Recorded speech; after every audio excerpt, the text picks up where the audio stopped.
Si David Phillips, isang engineer na naninirahan sa Davis, California, ay nag-iikot sa isang local grocery store nang may mapansin siya sa may frozen food aisle. Nakita niya ang isang promo sa karton ng isang frozen meal ng brand na Healthy Choice. Ang sabi sa promotion, pwede siyang makakuha ng 500 air miles sa loyalty points na makukuha niya dito na pwede niyang gamitin sa mga airports, hotel at mga travel expenses, kapalit ng 10 barcodes mula sa mga Healthy Choice products. Sa panahon ngayon, halos lahat ng mga tao ay hindi pinapansin ang mga ganitong promo. Sa kadahilanang karamihan ng mga ganitong promotion ay kailangan mo muna gumastos ng malaki para makuha ang mga papremyo. Subalit, si David ay napaisip at napakwenta sa isip niya at meron siyang natuklasan. At kung tama ang nasa isip niya, siya at ang kanyang pamilya ay makakalibre ng flight habang buhay. Ano kaya ang naisip niya at ano ang kaniyang susunod na gagawin? Yan ang ating pag-uusapan ngayon dito sa ating video. Binabasa ni David ang packaging ng isang frozen product. Nakita niya ang isang maliit na print na nagsasabi na pwedeng madoble ang miles na kanyang makukuha na kung susumahin ay aabot ng 1,000 air miles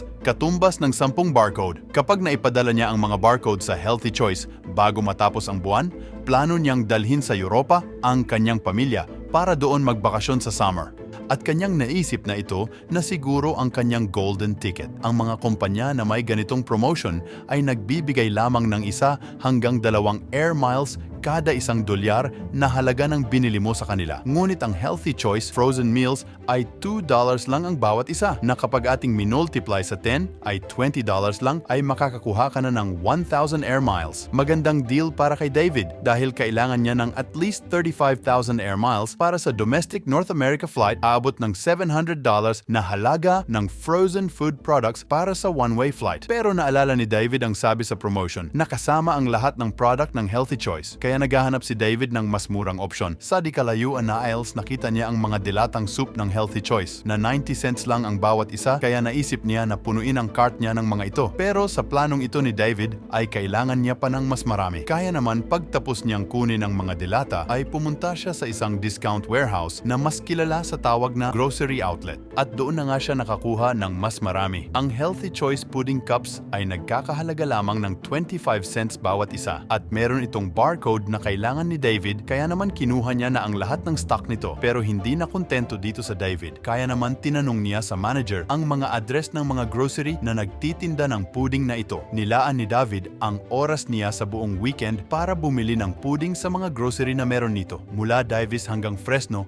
ay binili niya lahat. Nagawa pa niyang mag-order ng 60 cases ng pudding sa local store na malapit sa kanila. At pag-uwi niya ay meron na siyang 2 paleta ng pudding na umabot sa 12,150 cups ng pudding. At napuno na ang kaniyang garahe ng mga pudding at iniisip ng kaniyang mga kapitbahay na nasisiraan na si David. Pero si David ay walang pakialam. Sa katunayan ay proud pa siya dito at nag-publish pa siya ng mga pictures nito sa Webflyers website. Ito ay isang site para sa mga naghahanap ng best travel deals. At nag-post si David sa site gamit ang username na Pudding Guy at doon na nga nagsimula ang isang online pudding legend. Pero si David ay may isang problema. Paparating na ang deadline para makakuha siya ng double miles sa katapusan ng May. At hindi niya kayang tanggalin mag-isa ang mga barcode ng mga pudding. Kaya naman nakaisip ng isang brilliant idea si David. Dinala niya ang lahat ng mga pudding sa isang local food bank. At ang mga volunteers ng Sacramento Salvation Army ay pumayag na tanggalin ang lahat ng mga barcodes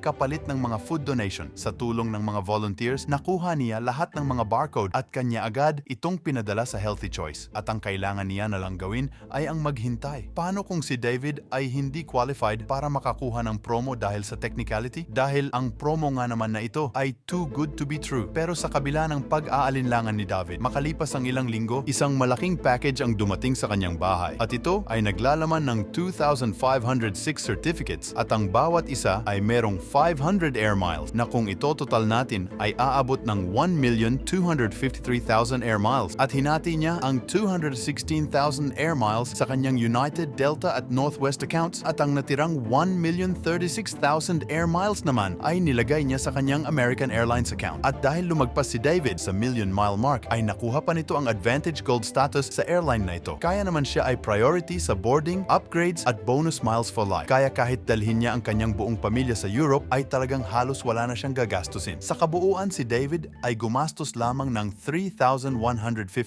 na halaga ng pudding para sa 1.25 million air miles. At dahil nag-donate pa siya ng pudding sa charity, ay meron pa siyang nakuhang $815 tax write-off. Ang dahil lang sa pudding ay pwede nang makalipad si David at ang kaniyang pamilya papunta sa lahat ng beach sa buong mundo. Si David at ang kaniyang pamilya ay nasulit ang pag-travel sa buong mundo na naubos ng ganya ang lahat ng kaniyang pudding miles. Kung mahilig ka sa mga ganitong video, ay huwag mong kalimutan na mag-subscribe para lagi kang updated sa aking mga susunod na uploads.